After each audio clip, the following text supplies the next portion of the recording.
Parents of Reddit, what is something your child has done that you can never forgive them for? My stepson came into my life when he was 12. He had a younger brother that was 6 at the time, also my stepson. Younger brother was relatively normal, but older stepson was having a lot of trouble in school, got in trouble all the time. Older stepson is in counseling because of his behavior. He's cutting himself in school, there's a suicide attempt. I'm devoting lots of time to trying to help him, trying to fix his life. He's incredibly intelligent and thoughtful. In the middle of this all, we find he has tens of thousands of pictures of child porn on his computer. Edit, only looked at a small sampling, but it was the prepubescent kind.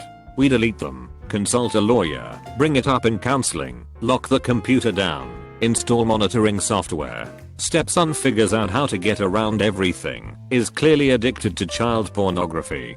He's 15, nearly 16.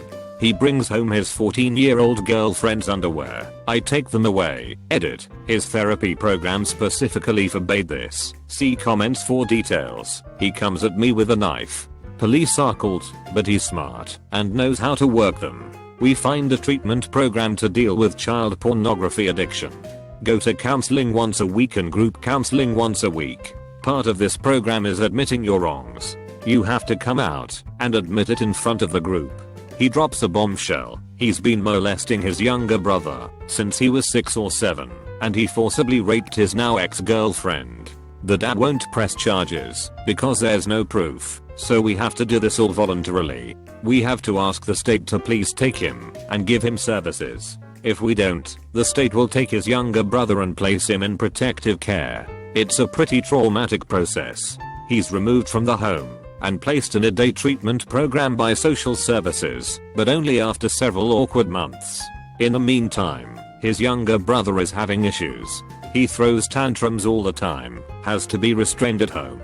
We learn how to restrain our kid to prevent him from hurting himself. Treatment does not go well. He hates the program, hates the restrictions on his life. He's much smarter than the other kids in the program, so he becomes sort of a ringleader. He's labeled high risk and a potential psychopath. Eventually, he's about to turn 18 and the state is going to end their custody over him, since he's a voluntary case. He has to figure out what to do, or he'll be homeless, as he can't come back to living with us. He asks if we could just kick his younger brother out of the home and make him go live in state care so he can come live at home. I forgave him for most of it, but I'll never be able to forgive him for that moment where he was absolutely remorseless, where he asked if he could just take the place of his victim because the path he had chosen made his life harder. He knew very well what he was asking. He was never sorry for his actions. When I was a kid I was playing outside and took a rock from the driveway and carved "I love you mom" in huge letters across the side of my mom's brand new Camaro. She cried to her dad because she didn't know what she should do. How could she punish me for saying I love her? My mom usually explodes when she wants to, but this one time she had to keep it all in. She still says she wants to beat my ass because of that. Well, this will be an interesting one. For the record, I'm the son in question. I remember the day when I told my mother that my 17-year-old girlfriend was pregnant. Something changed in my mother and it definitely was not for the better. I knew I had fucked up, but didn't truly understand the struggle like my mother did. You see, my mother had me when she was 17 also. She had scholarships to go to art school and potentially make something of herself. She ended up taking care of me instead. I remember my mother looking at me and saying, "You are stupid if you choose to take care of that child." We got into a fight over it. I felt that, since I was the dumbass that got my girlfriend knocked up, I should be the one to take care of it. I had computer repair skills and a knack for working hard. Finding work wouldn't be that hard, would it? Fast forward a few years and I can understand just exactly what she meant. Please note, I do love my children every single day and wouldn't trade them for anything. I spent those years watching as all my friends grow further away from me. Most got distant and didn't want to talk to a guy who had 2 jobs and a kid. I was a buzzkill for most of them. I struggled and pushed through everything that I had to take care of her. I honestly wasn't sure if I was going to make it for a while. 2 jobs making minimum wage isn't enough to afford daycare and a 1-bedroom apartment here in Iowa. I feel I lost a portion of my sanity through those times. I spent most of it wondering what life would be like if I gave her up for adoption and had done what my mother suggested. Would I be happier? I would have graduated and have a job making significantly more money than I do now. I did eventually prosper, but my mother and I have never been the same. She lost custody of me when she was younger because she couldn't keep up. She was definitely proud of me when I received my degree and got a real job. It took 6 years to do what would have taken 2. I still did it though. My mother was never going to forgive me for putting myself through exactly what she went through. I proved her wrong nonetheless. Just because you are destined to fail doesn't mean you will. I have a second beautiful daughter and a wonderful girlfriend whom I plan on marrying next year. This story is kinda the opposite of the question. My mother forgave me for something I never thought she would. This was a few years ago. I had lost my job and was going broke quickly. I needed money for rent and bills, and I really had nowhere to turn. One day I just panicked and committed an armed robbery to get a few bucks. I figured that if I wasn't caught immediately, I would get away with it. 5 days later the police are at my door. They take me to the station and charge me with robbery. I deny everything, but all I could think of was that the next few years would be in prison. I had only spent 5 days in jail previously for a DUI to this event. When they booked me finally they told me I could make one phone call. The only number I knew was my mother's. It's been the same since I was a kid. I turned the call down. I was too embarrassed. A few days later I had to go to medical for a physical. The nurse asks if anyone knows I'm in jail. I don't know why I told her, but I mentioned that I chickened out of calling my mom. She points to a phone in the office and tells her I can call her now. I just remember the phone ringing and hoping to God she wasn't home, but she was. I expected her to disown me, but she just seemed more concerned about my safety and if I needed anything. She said she would be proud of me, no matter what I did. The next day the jail tells me I have a visitor. I walk in and there is my mom. She starts crying and just smiles. She tells me that she's happy to see me and that she put $100 on my books so I can buy some supplies because she knows no one else would do it for me. My mother visited me once a month for 2 years. I received cards weekly, and even when I told her to stop sending money I would get a random $50. I guess the point is she never gave up on me. My mother and I talk all the time, more than before. I still get cards about once a month with a note inside reminding me how proud she is of me. Don't have kids yet, but I can share something that I did that my parents have never forgiven me for. I won't even use a throwaway. I got my parents in trouble with the police and child services when I was 7. About 20 years ago give or take. I was in the 4th grade, living in a medium-sized town in New Jersey. I'm a first-generation Chinese American. Both my parents are from Hong Kong and moved to the States in their teens. I was a super hyper kid. Both my parents worked in Nick and came home late. They didn't have the time to take me to Pee Wee soccer or Pop Warner football. So, I was always the disruptive kid in class, as school was my only real outlet for socialization. To all the kids who grew up with their parents throwing around a football or a baseball, Thanksgiving dinners, Christmas presents, yeah, I wished I had parents like yours. Anyway, my parents are both very traditional immigrant Chinese people. So when I was bad, my parents used to discipline me. I didn't know any different at the time. My father used to use this bamboo stick or the handle of a feather duster to do it. I just thought that everyone went through the same thing. Well, one day at school, a teacher got wind of it. I don't remember how exactly. Maybe they saw a bruise. Maybe I mentioned something. Maybe I wanted the attention.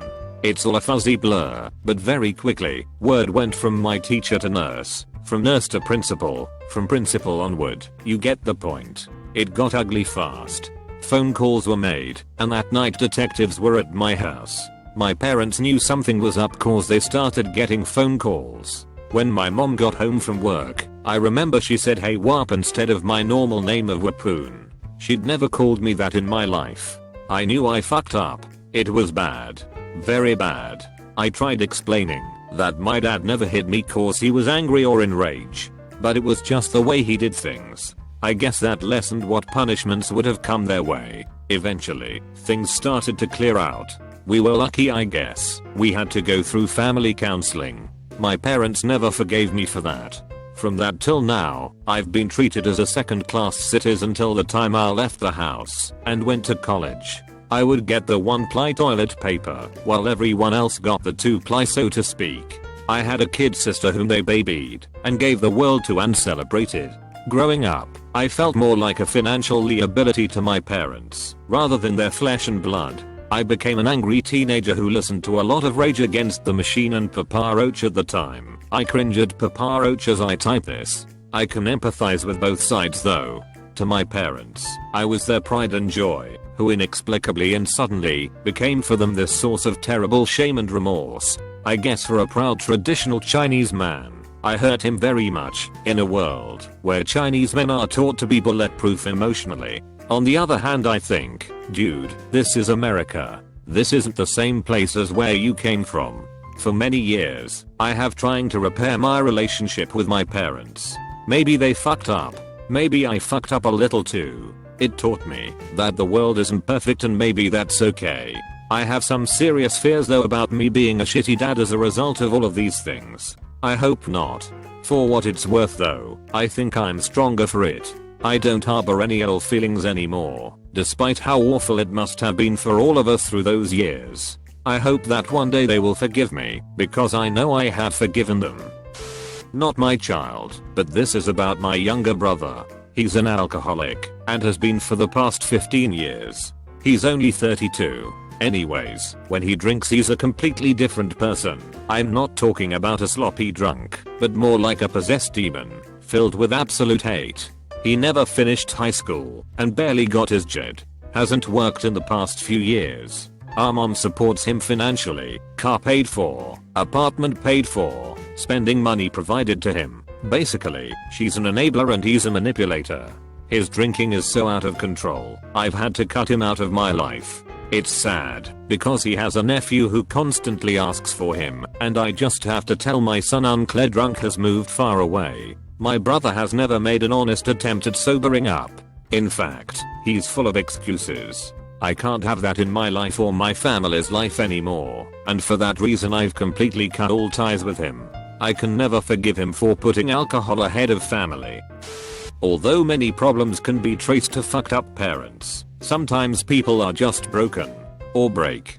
When I worked at a psychiatric hospital, I saw both types. One kid in particular stays in my mind. Until he was 12 he was a normal kid. Then he fell off a picnic table onto concrete and damaged the part of his brain that keeps us from being monsters. Whatever horrible impulse popped into his mind, he acted on. At 16 he had raped kids as young as 13, tried to kill nurses, and done frightful things. The saddest part was that he told me once that he could remember when he was different, but he couldn't be that way anymore.